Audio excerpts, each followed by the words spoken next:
कोई न तो अपने पिता की किसी पत्नी से विवाह कर सकता है और न वो अपने पिता की पत्नी का शील भंग कर सकता है।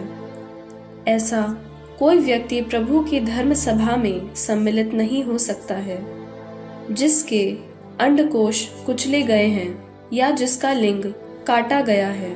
कोई जारज और 10वीं पीढ़ी तक उसका कोई वंशज भी प्रभु की धर्म सभा में सम्मिलित नहीं हो सकता। कोई भी अमोनी, मोआबी या 10वीं पीढ़ी तक उनके वंशज प्रभु के समुदाय में सम्मिलित नहीं हो सकते। ये इसलिए कि उन्होंने मिस्र से तुम्हारे निकलते समय तुम्हें खाने पीने के लिए कुछ नहीं दिया था, और इसलिए भी कि उन्होंने मेसोपोटामिया से पतोर निवासी बओर के पुत्र बिलआम को पैसा देकर तुम्हें अभिशाप देने बुलाया था। किंतु प्रभु तुम्हारे ईश्वर ने बिलाम की इच्छा के अनुसार नहीं किया। प्रभु तुम्हारे ईश्वर ने उसके अभिशाप को आशीर्वाद में बदल दिया था। प्रभु तुम्हारे ईश्वर ने ऐसा इसलिए किया कि वो तुमको प्यार करता है।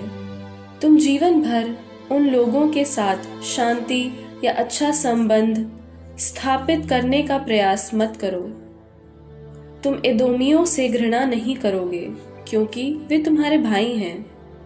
तुम मिस्रियों से घृणा नहीं करोगे क्योंकि तुम उनके देश में प्रवासी के रूप में रह चुके हो। उनकी तीसरी पीढ़ी के वंशज प्रभु की धर्म सभा में सम्मिलित हो सकते हैं। यदि तुम अपने शत्रुओं के विरुद्ध लड़ने जाओ और पड़ाव डालो तो हर प्रकार की अशुद्धता से दूर रहो। तब यदि तुम्हारे साथ कोई ऐसा व्यक्ति हो जो रात में वीर्य पतन के कारण अशुद्ध हो गया हो, तो वो शिविर के बाहर जाकर वहां रहेगा। वो शाम को स्नान करेगा और सूर्यास्त के समय शिविर में लौटेगा। शिविर के बाहर ऐसा स्थान भी हो जहां तुम शौच के लिए जा सको।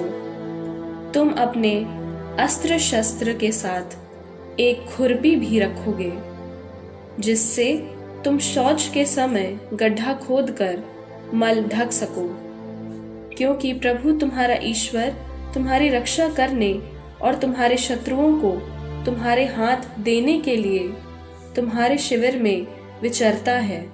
इसलिए तुम्हें शिविर को शुद्ध रखना चाहिए। ऐसा न हो कि वो तुम्हारे यहाँ कोई गंदगी देखकर तुमसे विमुख हो जाए। यदि कोई दास तुम्हारे यहाँ शरण ले तो उसे उसके स्वामी के हवाले मत करो। वो जहाँ चाहे अपनी पसंद के किसी नगर में निवास कर सकता है।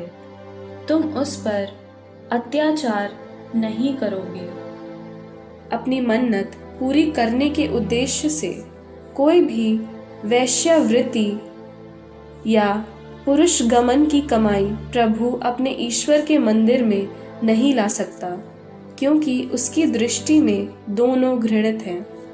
तुम अपने भाइयों से सूद नहीं लोगे, ना रुपये के लिए, ना खाद्य पदार्थों के लिए और ना किसी ऐसी चीज के लिए जिसके लिए सूद लिया जाता है।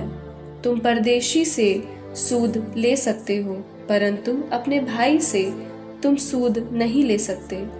ऐसा करने पर प्रभु तुम्हारा ईश्वर उस देश में जिसे तुम अपने अधिकार में करने जा रहे हो, तुम्हें अपने सब कार्यों में आशीर्वाद प्रदान करेगा।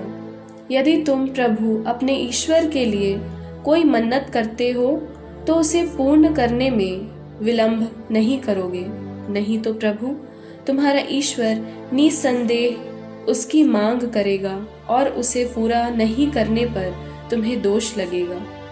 यदि तुम कोई मन्नत नहीं करते तो इसमें कोई दोष नहीं। तुम अपने मुंह से जो कहते हो उसे अवश्य पूरा करो, क्योंकि तुमने स्वेच्छा से अपने ही मुंह से प्रभु अपने ईश्वर के लिए मन्नत की है। तुम अपने पड़ोसी की दाख बारी जाकर वहां जितना चाहो अंगूर खा सकते हो, किंतु अपनी टोकरी में कुछ नहीं ले जा सकते हो। यदि तुम अपने पड़ोसी के अनाज के खेत से होकर निकलो तो हाथ से बालों को तोड़कर खा सकते हो, किंतु अपने पड़ोसी के खड़े खेत में हंसियां नहीं चला सकते।